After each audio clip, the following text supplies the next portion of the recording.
Começa agora na Melodia FM, o programa Teologando, ensinamento da Palavra de Deus, a participação do ouvinte, prêmios e muito mais. A apresentação, Pastor Anderson Alexandre. Teologando, um programa do CETEBARI, Seminário Teológico Batista Renovada.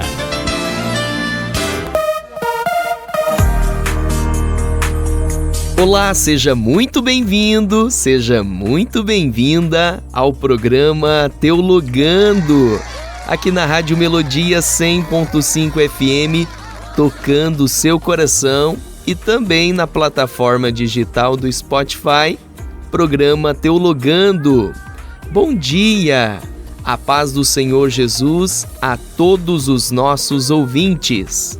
Este programa tem como oferecimento o CETEBARI, Seminário Teológico Batista Renovada, Educação Teológica com Excelência. Pensou em fazer teologia? Faça teologia no CETEBARI.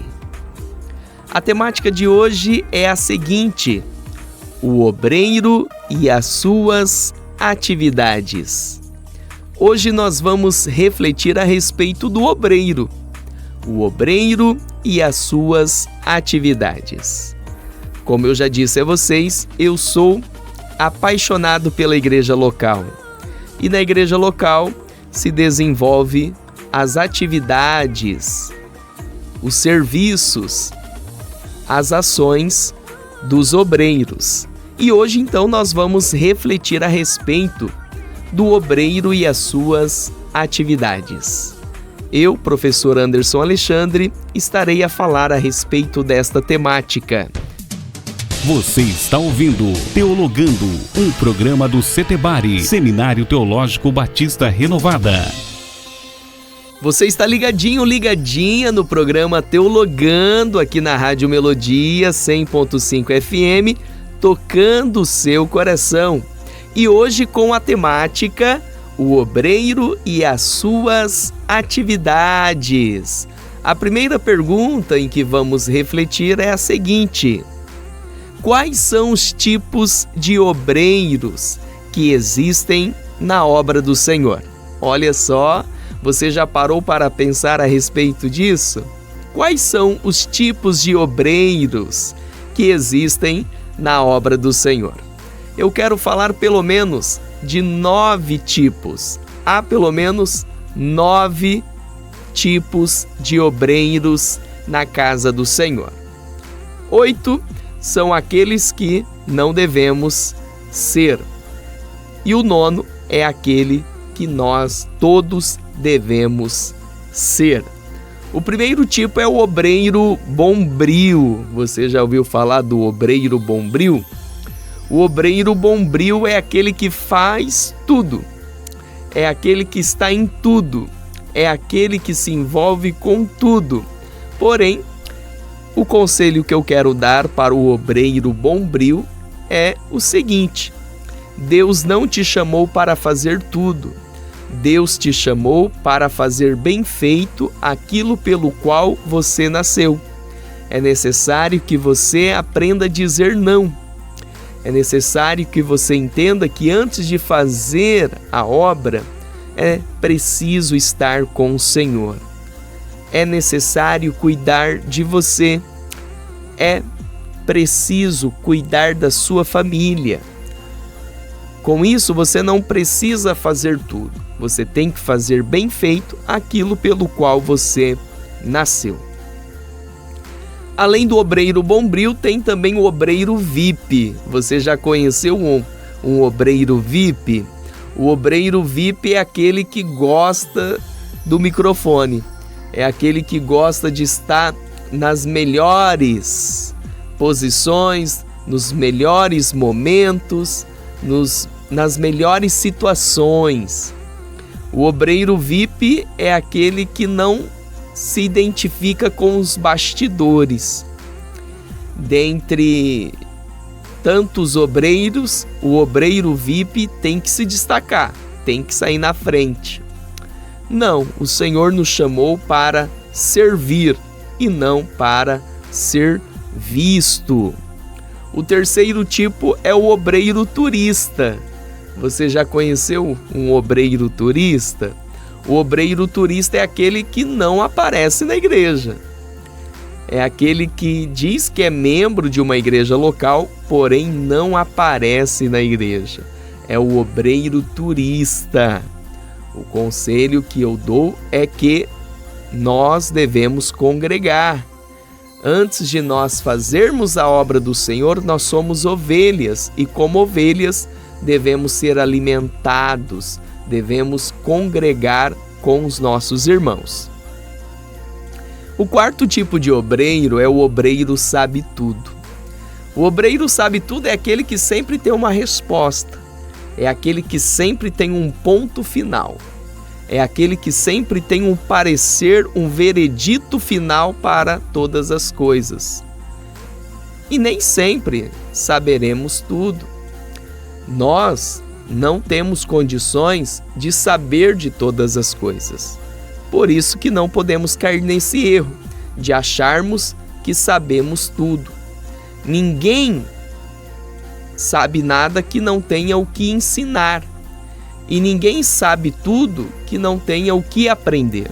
Todos nós precisamos uns dos outros. Além do obreiro sabe tudo, tem o obreiro garotão. Você já viu o obreiro garotão?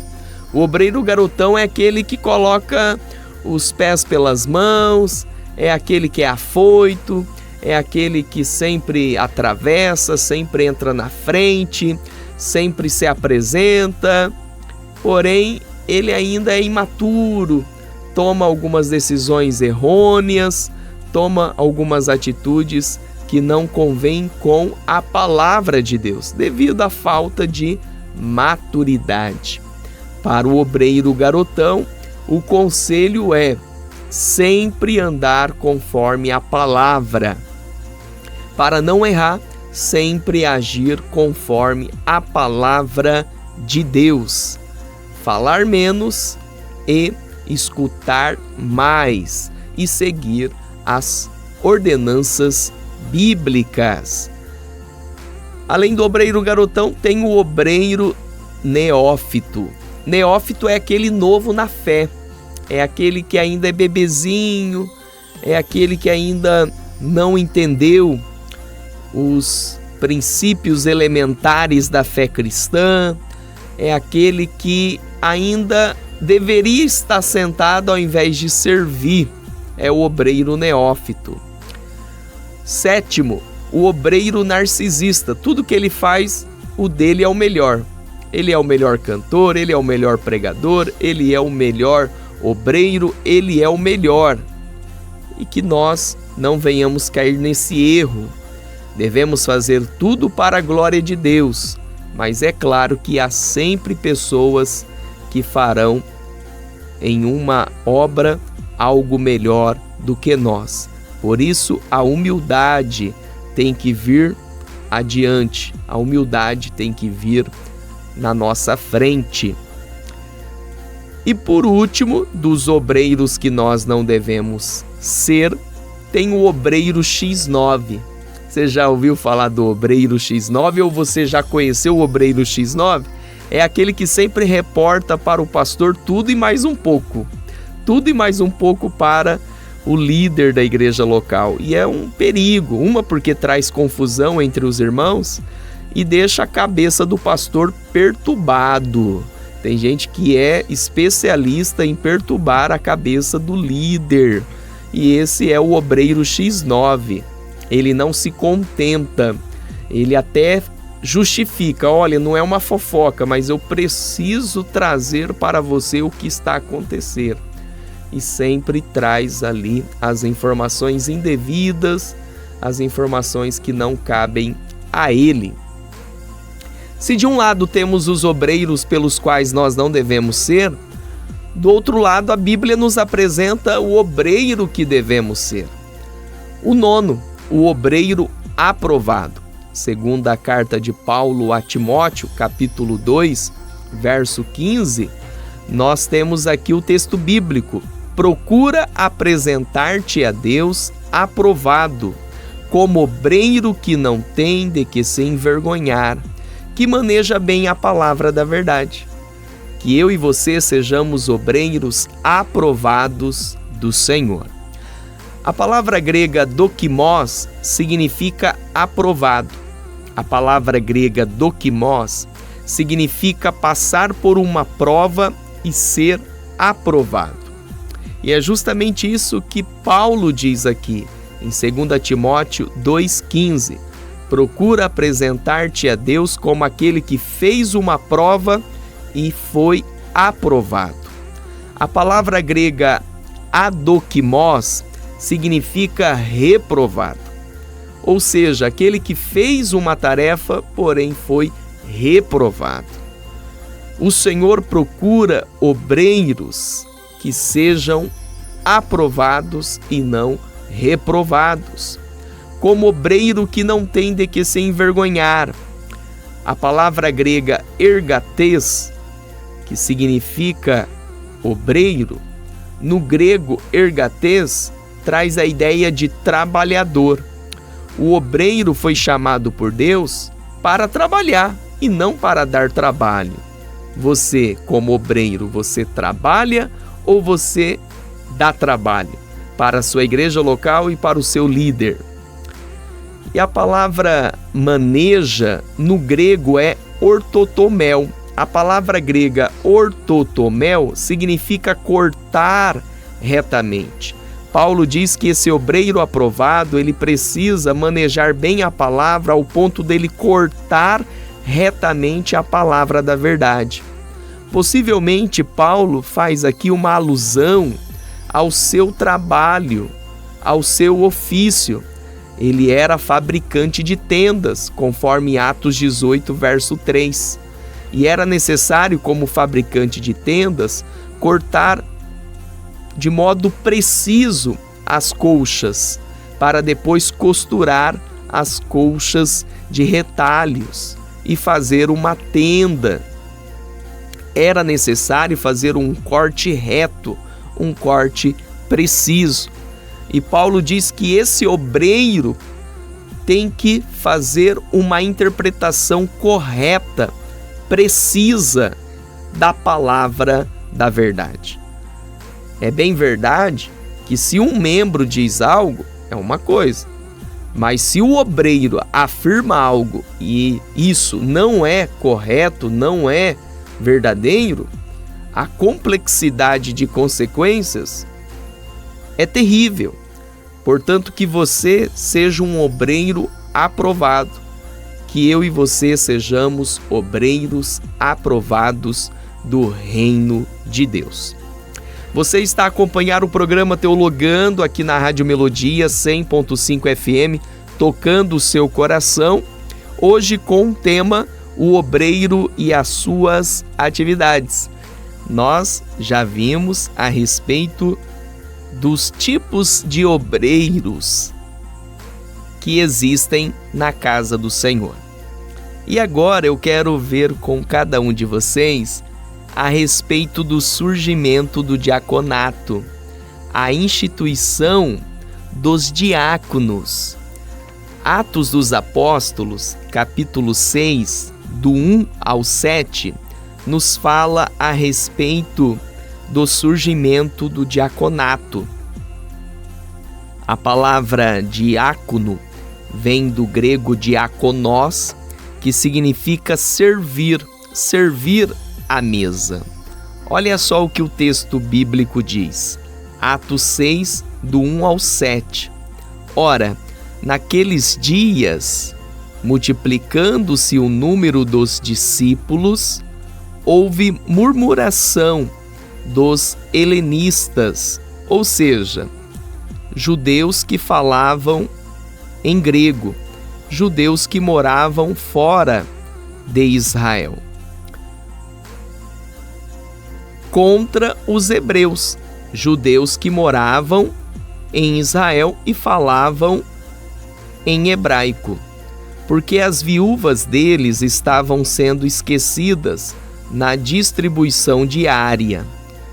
Portanto, houve uma discussão entre os judeus cristãos, os judeus de fora de Israel alegavam que não estavam a receber as distribuições dos alimentos.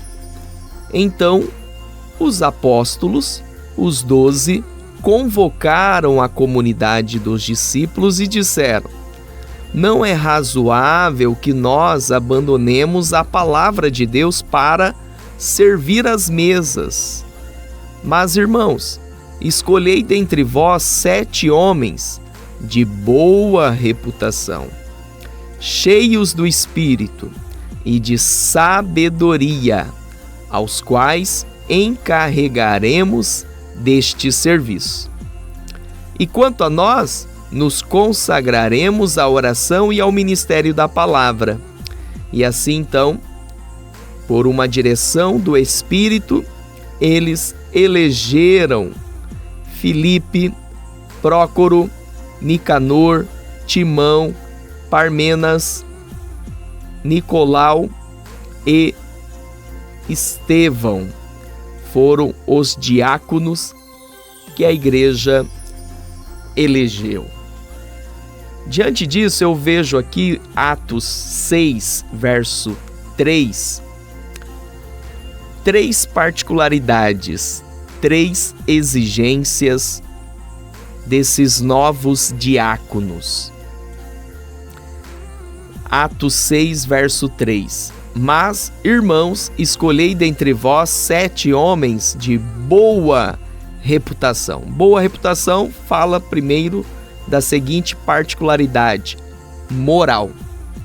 Perceba que a tônica da escolha de obreiros para a Igreja do Senhor diz respeito à moralidade. Eu costumo dizer que o carisma, que é o dom, encanta a nós. Porém, o que encanta a Deus é o caráter, um caráter transformado, um caráter modificado pelo Espírito e pela palavra de Deus. Primeira particularidade, o moral. A segunda particularidade, o espiritual, que diz o seguinte: cheios do Espírito. Não tem como fazer a obra do Senhor na carne. A obra do Senhor é uma obra espiritual e requer que sejamos espirituais. Por isso que os novos diáconos que foram escolhidos, eles precisavam, além de boa reputação, eles precisavam ser cheios do Espírito. E terceiro é a sabedoria. Portanto, a terceira particularidade é o intelectual. A fé de forma alguma faz exclusão da racionalidade. O cristianismo de forma alguma faz uma condenação da racionalidade. Como muito bem disse John Stott em seu livro, Crer também é pensar, John Stott falou sobre a junção da fé e da razão, que as duas não são inimigas, mas sim parceiras. Crer também é pensar. Com isso, nós temos aqui 3 particularidades na escolha dos novos diáconos: o moral, o espiritual e o intelectual. Você que já é obreiro, obreira da casa do Senhor, ou você que deseja um dia trabalhar na casa do Senhor, que você venha ter essas 3 particularidades: que você seja moral, que você seja espiritual e que você seja intelectual. Fazendo assim, você fará uma linda obra para o Senhor. Agora eu quero ver com você uma outra questão, que é a seguinte: quais são os requisitos do pastor? Quais são as exigências para ser um pastor à luz da Bíblia, de modo especial à luz das cartas pastorais, que são primeira, segunda carta de Paulo a Timóteo e também a carta de Paulo a Tito. Essas 3 cartas são conhecidas na teologia como cartas pastorais. 1ª e 2ª Timóteo e a carta de Paulo a Tito. Olha só o que a palavra de Deus diz em 1 Timóteo 3. 1 Timóteo 3, do 1 ao 7, Paulo apresenta os requisitos, as exigências para ser um pastor. Vamos ver? Veja bem. 1 Timóteo 3, do 1 ao 7. Fiel é a palavra, se alguém aspira ao episcopado, excelente obra almeja. É necessário, portanto, que o bispo, o líder, o pastor, seja irrepreensível, esposo de uma só mulher, temperante, sóbrio, modesto, hospitaleiro, apto para ensinar, não dado ao vinho, não violento, porém cordato, ou seja, alguém do bem, inimigo de contendas, não avarento, e que governe bem a própria casa, criando os filhos sob disciplina, com todo o respeito. Pois se alguém não sabe governar a própria casa, como cuidará da igreja de Deus? Não seja neófito, para não suceder que se ensoberbeça e incorra na condenação do diabo. Pelo contrário, é necessário que ele tenha bom testemunho dos de fora, a fim de não cair na vergonha e no laço do diabo. Então vejamos, o apóstolo Paulo, em 1 Timóteo 3, do 1 ao 7, apresenta os requisitos, as exigências para ser um pastor. E é interessante que Paulo, ele apresenta 17 requisitos que dizem respeito ao caráter. Olha só que interessante. E apenas um requisito que diz respeito ao dom, ao carisma. Portanto, temos diante de nós caráter versus carisma, caráter versus dons. Como eu disse, os dons encantam a nós, porém o caráter encanta a Deus. E Paulo vai apresentar 17 qualificações de caráter que eram exigidos de um pastor e apenas uma qualificação de carisma, de dom. E que carisma é esse? Que dom é esse? O dom de ensinar, que seja apto para ensinar. O dom espiritual de ensinar é um dos dons do Espírito Santo que aparece em Romanos 12, 1 Coríntios 12 e Efésios 4. O dom de ensino, o dom de ensinar. Com isso fica claro que o apóstolo Paulo se preocupou com as qualificações morais desse pastor e fez uma exigência de um dom. Que dom é esse? O dom de ensinar. Ensinar as Sagradas Escrituras. Que você, ao sentir no seu coração chamado para ser pastor, presbítero, evangelista, missionária, que você venha se atentar sobre a importância de atender aos requisitos morais. Acima das manifestações do carisma, dos dons, da voz grossa, da cara fechada, da tremedeira, que venhamos nos atentar aos aspectos morais dos obreiros. pois é isso que o apóstolo Paulo exigiu ao ensinar a respeito das exigências para ser um pastor.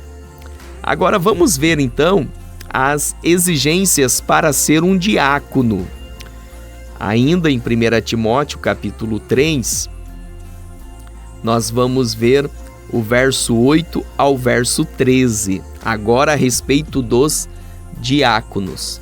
O texto diz assim: semelhantemente, quanto a diáconos, é necessário que sejam respeitáveis, de uma só palavra, não inclinados a muito vinho, não cobiçosos de sórdida ganância, conservando o mistério da fé com a consciência limpa.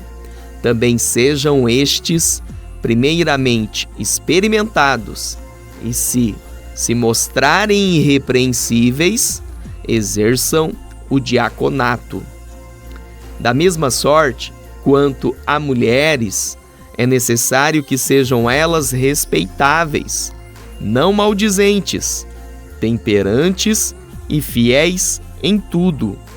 O diácono seja marido de uma só mulher e governe bem seus filhos e a própria casa, pois os que desempenharem bem o diaconato alcançam para si mesmos justa preeminência e muita intrepidez na fé em Cristo Jesus. Em síntese, o apóstolo Paulo faz as seguintes exigências do diaconato. O diácono é aquele que deve ser conservador do mistério da fé, experimentado, que governe bem a sua casa, irrepreensível, não cobiçoso e não maldizente. Perceba mais uma vez o apóstolo Paulo dando ênfase nos aspectos morais, como que é de suma importância os obreiros se atentarem aos aspectos morais. E como obter graça para viver uma vida moral? Aos pés da cruz, na força do Espírito Santo, com base na palavra de Deus. Você está ouvindo Teologando, um programa do Setebari, Seminário Teológico Batista Renovada.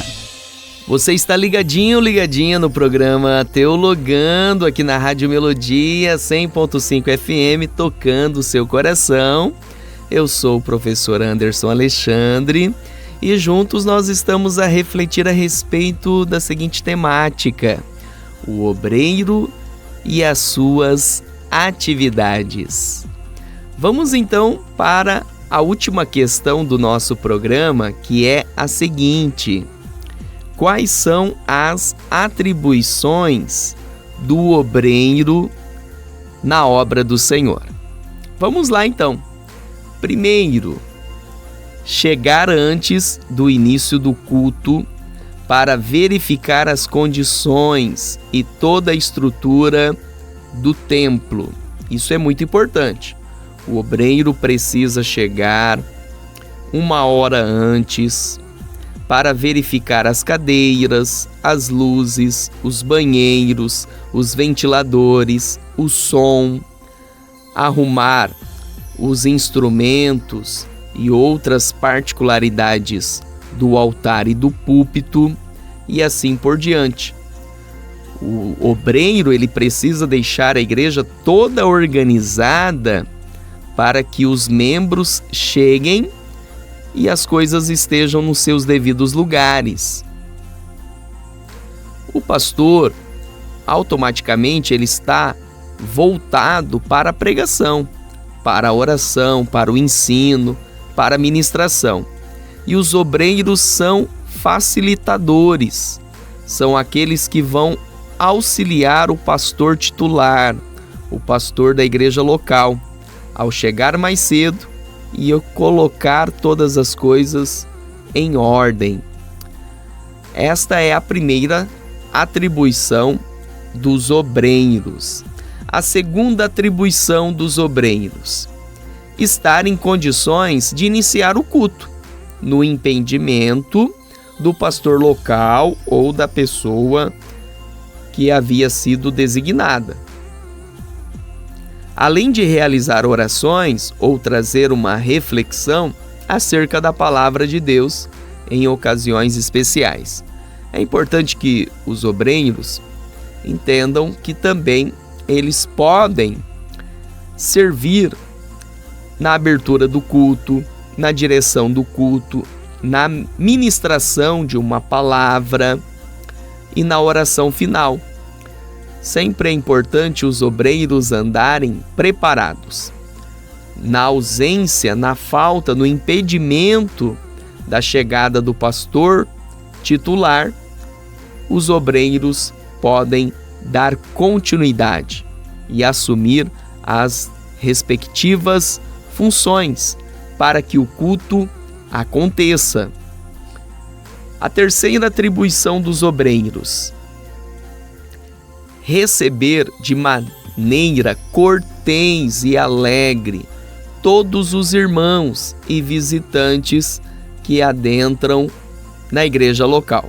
É muito importante os obreiros estarem bem, os obreiros estarem com um semblante agradável, com alegria estampada no rosto, com os braços abertos, porque as pessoas que vêm para a igreja, muitas delas estão entristecidas, perdidas, machucadas, e essas pessoas precisam de um abraço. E os obreiros que estão na portaria, na recepção, são os primeiros líderes, trabalhadores, obreiros da casa do Senhor, em que essas pessoas terão contato. Como diz o pastor Hernandes Dias Lopes, muitas vezes o pregador não vai emplacar uma pregação de sucesso no coração do visitante, porém o abraço do obreiro na portaria será o diferencial. O que o pregador não conseguiu fazer com a pregação, o obreiro da portaria poderá alcançar o êxito de marcar a vida daquele visitante, com um abraço, com um aperto de mãos, com um sorriso, com uma palavra de encorajamento. A quarta atribuição dos obreiros: impedir a entrada de animais, pessoas em visível estado de embriaguez, pessoas que demonstrem a nítida intenção de desviar a atenção dos demais presentes, ou pessoas que demonstrem explicitamente o desejo de atrapalhar o bom andamento do culto. Os obreiros precisam estar atentos para verificar quem está entrando, como que essas pessoas estão a se comportar dentro da igreja, porque há pessoas que querem desviar a atenção das outras e chamar para si. E os obreiros, de modo muito cuidadosos, serão enérgicos e educados para retirar essas pessoas do ambiente público, para tirar a plateia diante dessas pessoas. A quinta atribuição dos obreiros é a seguinte: coibir qualquer pessoa que venha causar transtorno na boa ordem do culto. Isso é muito importante. Os obreiros têm que estar atentos, procurando, se for o caso, retirá-la da nave principal do templo, sempre da maneira mais polida e discreta possível. Eu costumo dizer que a linguagem do amor nunca erra, nunca falha. Sempre fazer isso de modo enérgico, preciso, porém com amor.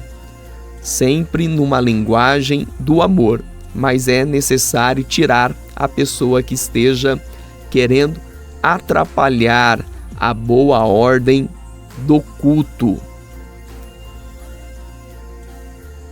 Sexta atribuição dos obreiros: coibir pessoas que estejam sem motivo justificado do lado de fora do templo durante os cultos, de maneira cordial, porém enérgica, principalmente quem se apresentar em conduta que desabone o testemunho como cristão.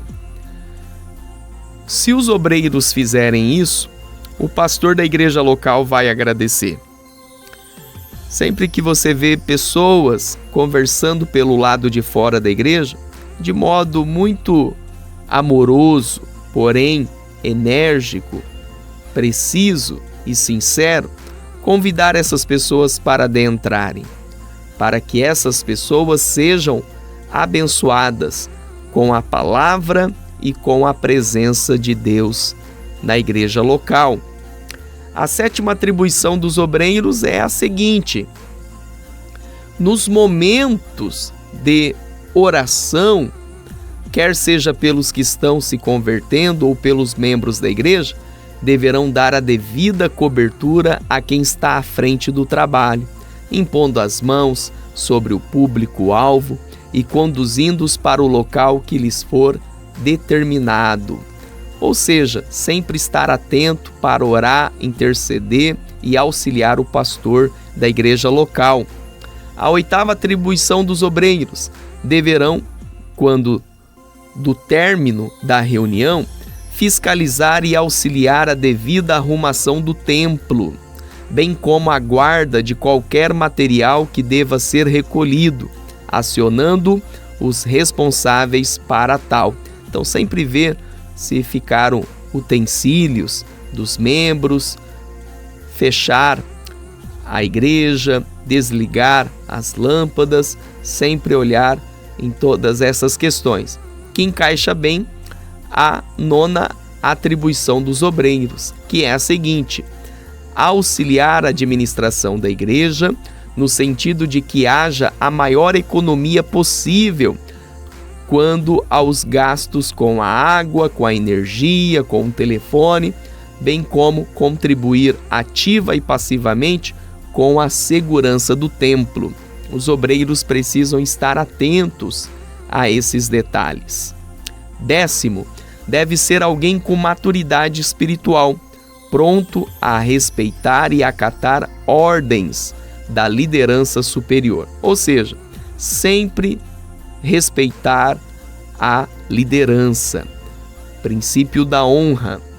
Deus se agrada com aquele que respeita a hierarquia e o obreiro precisa respeitar a sua liderança. 11ª, deve fazer bom uso da comunicação de informações, ou seja, sempre passar as mensagens corretas e precisas.